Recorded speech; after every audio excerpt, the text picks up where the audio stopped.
You sine theta. Horizontal components, ভেলোসিটির horizontal component কত হলো? ইউ কস থিটা, ভার্টিক্যাল হলো ইউ সাইন থিটা। এবারে যে ইউ কস থিটা আছে, এই যে ইউ কস থিটা আছে, u x is equal to u cos theta, সেটা কি? সেটা হচ্ছে কনস্ট্যান্ট। সেটা কিন্তু কোনোদিনও চেঞ্জ হবে না। কেন চেঞ্জ হবে না? আমরা ধরে নিচ্ছি যে আমরা বলটাকে যেখানে ছুড়ছি সেখানে কোনো ধরনের এয়ার নেই, মানে নো এয়ার রেজিস্ট্যান্স। কোনো ধরনের এয়ার নেই মানে এয়ারের রেজিস্ট্যান্স নেই।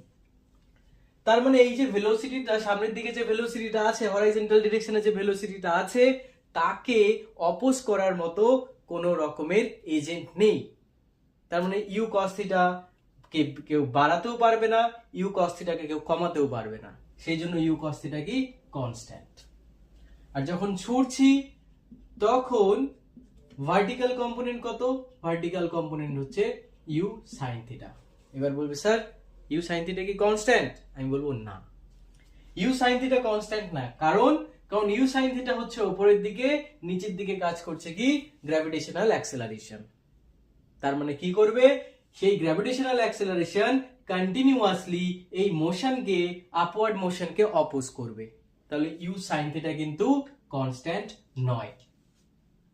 বোঝাতে পারলাম? আচ্ছা, তার মানে এবার টি সময় পরে, ধরো টি সময় পরে অবজেক্টটা এখানে আসলো, একটা পয়েন্টে আসলো পি। সো আফটার টাইম টি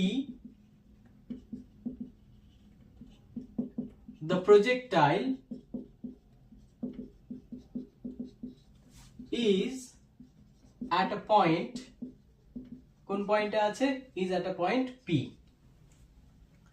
তাহলে P পয়েন্টে যদি থাকে, তাহলে P পয়েন্টে ওর ভেলোসিটির হরাইজন্টাল কম্পোনেন্ট কত হবে?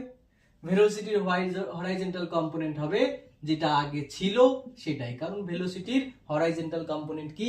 কনস্ট্যান্ট। Vy কত হবে? মানে ভেলোসিটির ভার্টিক্যাল কম্পোনেন্ট কি হবে? Vy হবে ইনিশিয়ালি ভার্টিক্যালি কত স্পিড ছিল? U sine theta minus gt।